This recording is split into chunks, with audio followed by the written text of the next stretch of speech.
Sometimes you can be confronted with so many conflicting opinions from so many different intelligent people that you just start to despair that truth is actually knowable. Yeah. Because you know that whatever opinion you hold about anything that's mildly theoretical, that someone out there will be able to argue under the table, you know. That's kind of why I stay out of politics. Because politics is so enmeshed. It's so in the practical order. It's really hard to pin down, right? Because the practical order is just, it's slippery, you know? You got matter, you got contingency, everything's moving, changing. And people are just so passionate about particular political arguments that I'm just like, how can you be that sure about that? And I find it destabilizing and it gets me all stirred up. So I just kind of, not that I leave it to the side because I'm a political animal. I need to be somewhat invested, but... we don't have to get into this since you just told me you don't want to get into this, but I'll ask the question anyway. I mean, living in Switzerland for so long, have you come to more of an appreciation of countries that aren't America? Yeah, I think in certain ways, yeah. No, I think that there are things about it that are good.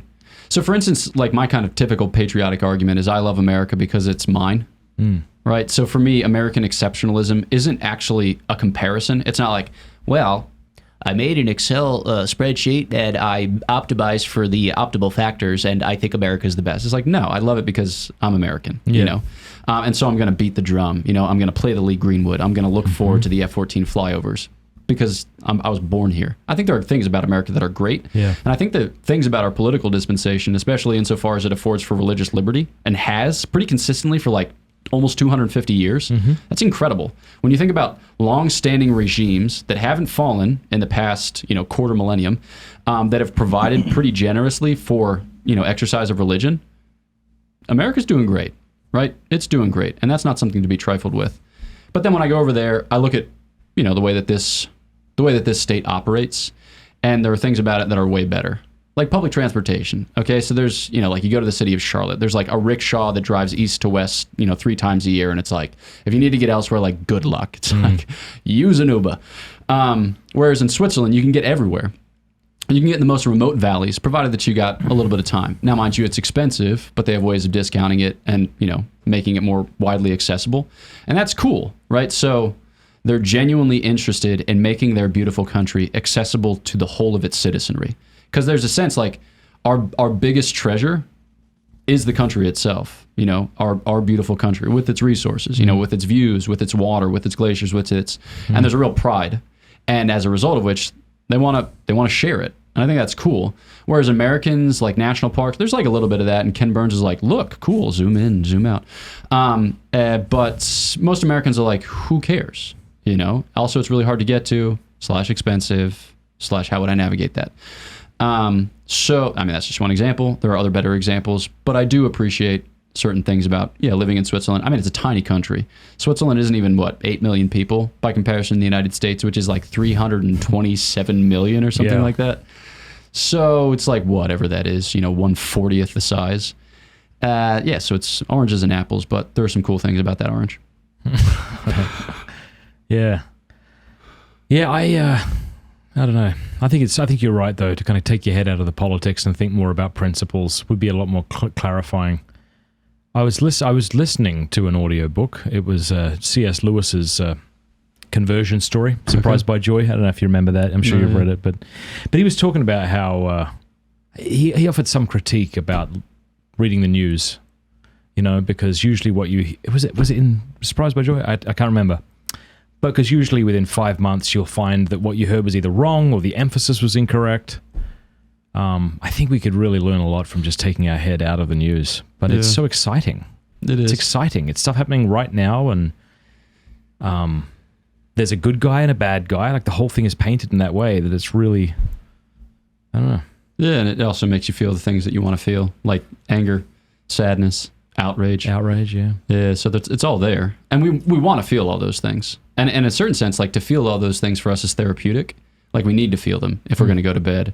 It's like the coffee addict needs a shot of espresso in order to fall asleep because it's like, ooh, I'm on edge until such time as I get it. He says from non-experience. So yeah, I think it's just like to be honest about the fact that that's what we want, and then to realize that we're a little bit addicted, and then to treat it as such. I think that's a helpful way.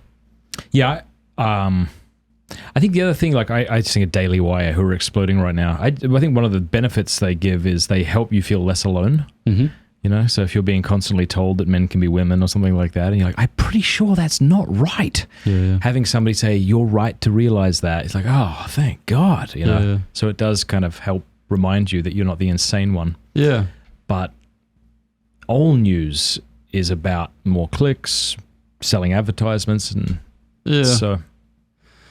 Yeah, I think too. Yeah, one negative outcome, apropos of what we've been describing for the past however many minutes, is that it kind of makes you despair of the discourse, right? I feel that way. It goes you. It goes you. It sends you into this digital space in order to find like-minded people, so that you can be communally, bewildered. It's just like, look at these dumb people doing dumb things, you know? Yeah. But it's like, there's no real attempt to bridge the gap. Now, mind you, I think that it's basically impossible to bridge the gap with certain people, at least in this moment, okay? Not to say forever and always, but I think there are people who have chosen to be on the other side of the gap from you, and they're completely content with that. So if you extend a hand of reconciliation, they're like, I'm not interested in that. That's patronizing, that's condescending, get it out of my face. Yeah. So I don't think that we should be like, thinking it is something other than it is.